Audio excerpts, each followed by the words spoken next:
കൊട്ടിഘോഷിച്ച് നടത്തിയ നവകേരള സദസ്സിലും മുഖ്യമന്ത്രി പിണറായി വിജയന് കുരുക്ക്. സംസ്ഥാന സർക്കാരിന് വരും ദിവസങ്ങളിൽ വലിയ ചോദ്യങ്ങൾ നേരിടേണ്ടി വരും. നവകേരള സദസ്സിന്റെ സാമ്പത്തിക ക്രമക്കേടിൽ കേന്ദ്രം വിശദീകരണം തേടിയെന്നാണ് പുതിയ റിപ്പോർട്ട്. കേന്ദ്ര ഫണ്ട് ഉൾപ്പെടെ വകമാറ്റിയെന്ന പരാതിയിലാണ് നടപടി. കേന്ദ്ര ധനകാര്യ മന്ത്രാലയം ചീഫ് സെക്രട്ടറിയോടാണ് വിശദീകരണം തേടിയിരിക്കുന്നത്. മുഖ്യമന്ത്രിയുടെയും മന്ത്രിമാരുടെയും നേതൃത്വത്തിൽ 140 നിയോജക മണ്ഡലങ്ങളിലായാണ് നവകേരള സദസ്സ് സംഘടിപ്പിച്ചത്.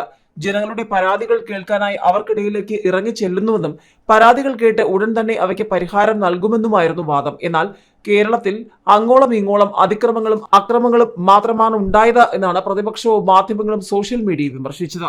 കേരളം കണ്ടതും വലിയ ചോദ്യങ്ങളാണ്. കടുത്ത സാമ്പത്തിക പ്രതിസന്ധിയിലൂടെ കടന്നു പോകുന്ന വേളയിൽ നവകേരള സദസ്സിന്റെ പ്രചാരണത്തിനായി മാത്രം 25 കോടി രൂപയാണ് സർക്കാർ ഖജനാവിൽ നിന്നും ദൂർത്തടിച്ചത്. 15 കോടി രൂപയുടെ ബസും മറ്റ് സന്നാഹങ്ങളും ഏറെ ചർച്ച ചെയ്യപ്പെട്ടിരുന്നു. ഇതിനിടയിലാണ് മുഖ്യമന്ത്രിയെയും സർക്കാരിനെയും വെട്ടിലാക്കി കേന്ദ്രം വിശദീകരണം തേടിയിരിക്കുന്നത്. അവിടം കൊണ്ടും തീർന്നില്ല. CPM-ന് നേരെ പല കോണുകളിൽ നിന്നും ചോദ്യങ്ങൾ വീണ്ടും ഉയർന്നു വരികയാണ്.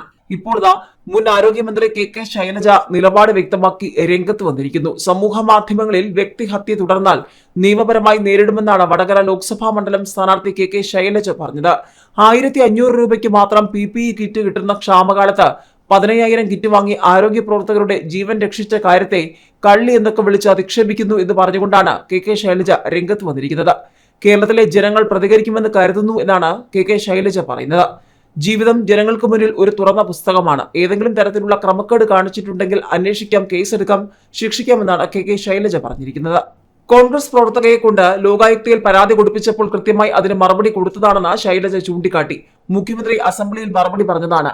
മന്ത്രിയായിരുന്നപ്പോൾ 1500 രൂപയ്ക്ക് PPE കിറ്റ് വാങ്ങി നേരത്തെ 500 രൂപയ്ക്ക് വാങ്ങിയതാണെന്ന് പറഞ്ഞ അസംബ്ലിയിൽ ഒരു ആരോപണം ഉന്നയിച്ചപ്പോൾ അതിന് വളരെ വ്യക്തമായി മറുപടി നൽകിയതാണ്. ഒരു സ്ഥാനാർത്ഥിയുടെയും പേര് പറയുന്നില്ല, പക്ഷെ അവരുടെ ഗ്രൂപ്പിലുള്ള ആളുകൾ എന്ത് വൃത്തികെട്ട ഭാഷയാണ് തനിക്കെതിരെ ഉപയോഗിക്കുന്നതെന്നും KK ശൈലജ ചോദിച്ചു. ചിലപ്പോൾ വലിയ വിഷമം തോന്നും, പിന്നെ തോന്നും ഒരു പൊളിറ്റിക്കൽ ഗ്രഡ്ജ് വെച്ചിട്ട് അവർക്ക് വേറെ ഒന്നും പറയാനില്ലാത്തത് കൊണ്ട് പറയുന്നതല്ലേ എന്ന.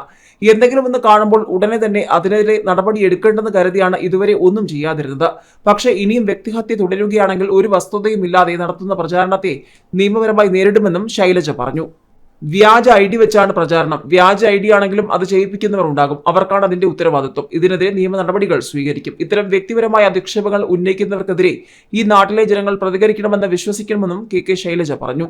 മറ്റൊന്നും പറയാനില്ലാതെ തികച്ചും നുണ പറയുക എന്നതാണ് UDF-കാരുടെയും അവരുടെ സൈബർ സംഘത്തിന്റെയും പ്രവർത്തനമെന്നും KK ശൈലജ പറഞ്ഞു.